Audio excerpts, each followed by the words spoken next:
Shalom. Kita berjumpa kembali dalam program Good News pada saat ini.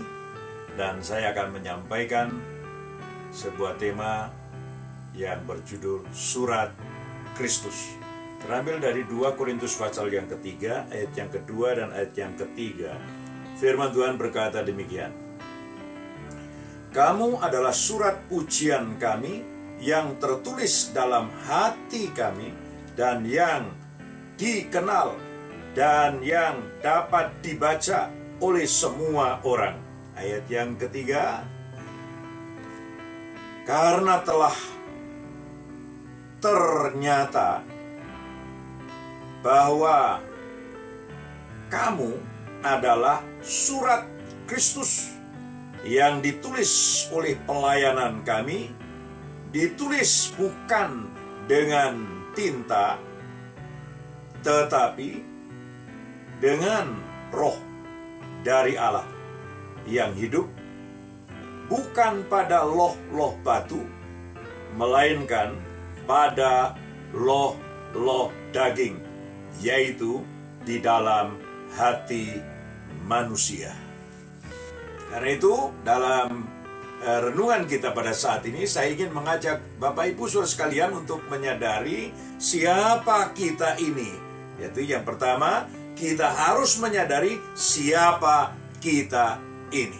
Jadi Tuhan telah menyelamatkan kita dengan tujuan untuk kita dipakai menjadi alat dalam tangannya, yaitu menjadi surat.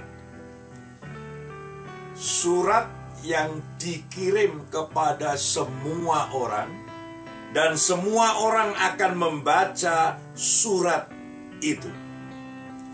Jadi kita adalah surat.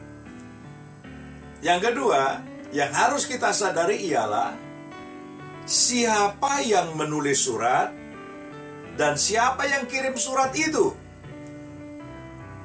Ayat firman Tuhan tadi kita membacanya bahwa surat itu yang menulis adalah Tuhan sendiri, kuasa Roh Kudus. Dan ditulis surat itu di dalam hati kita, supaya lewat perbuatan kita, orang melihat, orang membaca surat itu yang dikirim oleh Tuhan Yesus kepada semua orang. Jadi, Tuhanlah yang menulis dengan kuasa Roh Kudus untuk dibaca oleh orang lain. Puji Tuhan. Kita juga harus menyadari. Yang ketiga, kita ini dikirim bukan untuk hanya 1 golongan, 2 golongan, 3 golongan, tapi semua orang yang harus kita sadari. Tuhan mengirim surat itu kepada semua orang, dibaca oleh semua orang. Jadi, jangan salah ya saudara, jangan pilih-pilih ya. Kalau Tuhan mau supaya orang itu membaca dirinya dalam kehidupan saudara, maka saudara harus tampil sebagai surat yang dikirim oleh Kristus. Siapa yang nulis tadi? Yang nulis adalah Tuhan sendiri oleh kuasa Roh Kudus. Jadi suratnya jangan ditulis sendiri, nanti jadi sombong, nanti jadi tinggi hati, jadi besar hati, dan akhirnya jatuh. Karena itu mari kita bersama-sama menyadari bahwa kita semua adalah surat-surat Kristus. Yang penting di sini apa? Suratnya, apa yang tulis dan kirim suratnya, siapa yang penting? Kita ini cuma alat. Yang penting ialah yang nulis dan yang mengirim, yaitu Tuhan Yesus Kristus. Dan kita harus menyadari bahwa yang bertanggung jawab atas surat itu adalah yang menulis dan yang mengirimnya. Jadi jangan saudara takut menghadapi apapun juga, sebab Tuhanlah yang bertanggung jawab atas kehidupan kita sekalian. Perhatikan apa yang terjadi dalam kehidupan jemaat Tuhan yang dianiaya oleh Saulus pada saat itu. Siapa yang membela? Siapa yang datang?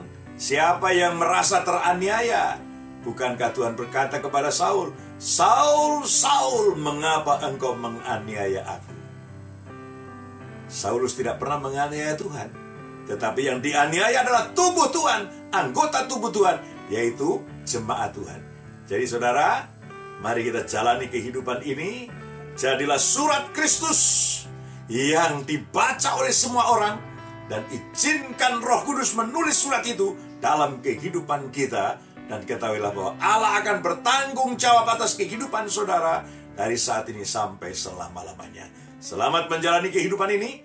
Tuhan Yesus memberkati. Amin.